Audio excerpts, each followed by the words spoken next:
Madalas, kapag nakaka-encounter tayo ng problema sa buhay, ang ipinapayo natin usually sa iba, minsan maging sa ating sarili, ay ang mga salitang hindi hahayaan ng Diyos ang problemang yan na maranasan mo kung alam niyang hindi mo kaya. Totoo naman, naniniwala po ako dyan. Madalas, naipapayo ko rin naman yan.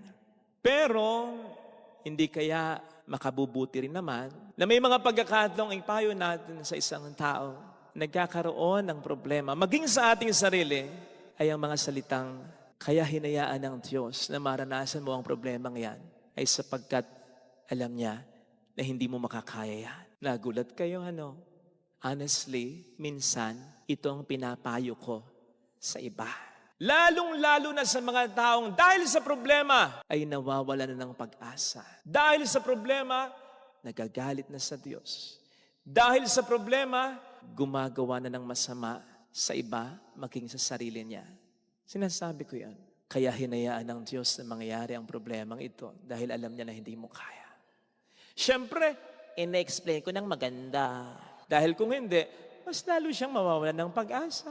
Mas lalo siyang magagalit sa Diyos. Mas lalo siyang gagawa ng masama sa iba maging sa sarili niya. Paano ko ito ina-explain? Unang-una sinasabi ko, Brad, sister, bata man o matanda, banal man o makasalanan, habang nabubuhay tayo sa mundong ito, pwede pa rin talaga tayong lokohin. Kahit nag-iingat tayo, pwede pa rin tayo talagang magkasakit. Kahit nagpapakabuti tayo, pwede pa rin may masamang gumawa sa atin. Bahagi yon ng buhay natin sa mundo at ng pagsunod natin kay Kristo.